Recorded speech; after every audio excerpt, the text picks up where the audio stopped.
Hi అండి, అందరికీ నమస్కారం. నేను మీ రేఖ. ఈరోజు నేను చేయబోయే రెసిపీ వచ్చి చామదుంపల పులుసు అండి. ఆల్రెడీ రెసిపీ స్టార్ట్ చేసేసాను, అందుకనే నేను మీకు స్టార్టింగ్ ఏమేమి కావాలనేది చూపించలేదు. జస్ట్ ఇప్పుడే స్టార్ట్ చేశాను కాబట్టి నేను చూపిస్తున్నానండి. ఫస్ట్ చామదుంపలు ఉడికించి పెట్టుకున్నాను. వాటిని అట్లా ఆయిల్లో వేసి కొంచెం ఫ్రై చేసుకుంటున్నానండి. జిగురు లేకుండా ఉంటే మనకి పులుసు అనేది టేస్ట్ బాగుంటుంది. అందుకని ముందుగా వాటిని ఫ్రై చేసి పక్కన పెట్టుకుంటున్నానండి.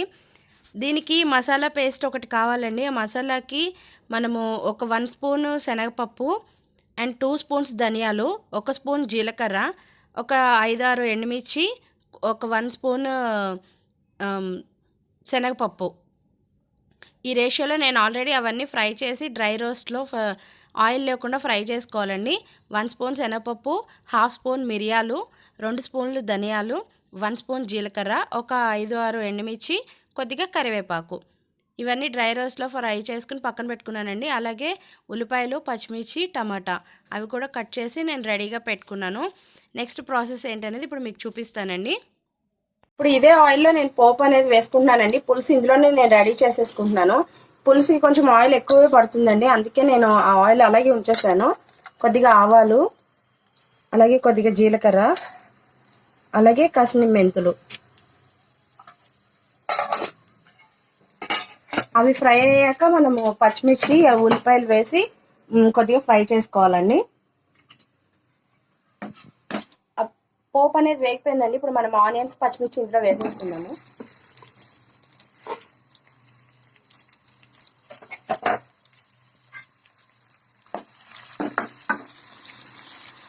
పులుసులోకి కాబట్టి నేను కొంచెం మామూలు ఇట్లా రౌండ్ ఆనియన్స్ కూడా పెట్టుకున్నానండి.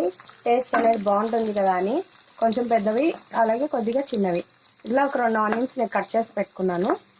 ఇప్పుడు ఇవి కొంచెం మనకి పింకిష్ కలర్ వచ్చేదాకా ఫ్రై చేసుకోవాలండి. ఇప్పుడు ఇందులోనే కరివేపాకు వేసుకుందాం.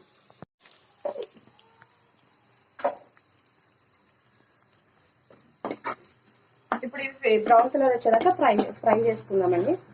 మీకు చూపించిన మసాలా నేను ముందు పౌడర్ చేసుకున్నానండి. ఇప్పుడు దీన్ని వాటర్ వేసి మనం పేస్ట్ లాగా చేసుకోవాలి, మెత్తని పేస్ట్ లాగా. ఇది పేస్ట్ నేను మెత్తగా రెడీ చేసి పెట్టుకున్నానండి. ఇప్పుడు మనకి ఆనియన్స్ కూడా ఫ్రై అయిపోయినాయి. ఇందులో టమాటాలు కూడా వేసి ఇవి కూడా మనకి కొంచెం మెత్తగా అయ్యేదాకా ఫ్రై చేసేసుకోవాలి. ఇప్పుడు ఇందులో రుచికి సరిపడా ఉప్పు వేసేసుకోవాలండి. నేను కల్లుప్పు వేస్తున్నాను. కల్లుప్పు వేస్తేనే దీనికి టేస్ట్. అలాగే కొద్దిగా పసుపు. ఇప్పుడు ఇవన్నీ ఫ్రై అయిపోయినాయండి. ఇందాక మనం పేస్ట్ చేసి పెట్టుకున్నాం కదా, ఇప్పుడు ఆ పేస్ట్ అంతా మనం ఇందులో వేసేసుకోవాలి. ఈ పేస్ట్ ఇందులో వేసుకుని ఇది కాసేపు మనం దీన్ని కూడా కుక్ చేసుకోవాలి.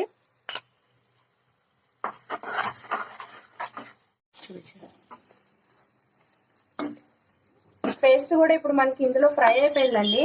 ఇప్పుడు ఇది మనం ఈ చామదుంపలు కూడా ఇందులో వేసేసి చింతపండు పులుసు మనం ఒక బౌల్ పలుచగా తీసి పెట్టుకోవాలి. అది కూడా ఇందులో వేసేసి ఇప్పుడు దీన్ని కూడా మనం కాసేపు ఉడకనిచ్చుకోవాలి.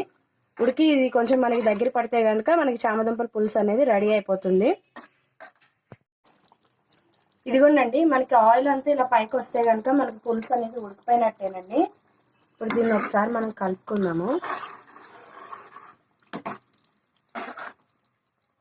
ఇట్లా మనకి చామదుంపల పులుసు అనేది రెడీ అయిపోతుంది. ఇప్పుడు ఇందులో లాస్ట్గా మనకి టేస్ట్ రావడానికి కొబ్బరి పేస్ట్ అనేది చేసి రెడీగా పెట్టుకోవాలండి. పచ్చి కొబ్బరి మిక్సీ పట్టుకుని వాటర్ వేసి మనం పేస్ట్ చేసి పెట్టుకోవాలి. ఇప్పుడు ఇది కట్టేసే ముందు మనం దీన్ని వేసి ఉడికించకూడదండి. ఎక్కువ ఉడికిస్తే కనుక విరిగిపోయే ఛాన్స్ ఉంటుంది మనకి. అందుకని దీన్ని లాస్ట్లో వేసి ఒకసారి తిప్పేసుకుంటే సరిపోతుంది. మనకి చామదుంపల పులుసు అనేది రెడీ అయిపోతుంది.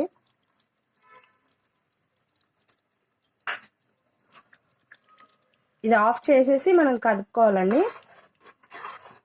ఇప్పుడు నేను స్టవ్ ఆఫ్ చేసేసాను. ఇంతేనండి, మన చామదుంపల పులుసు అనేది రెడీ అయిపోయింది.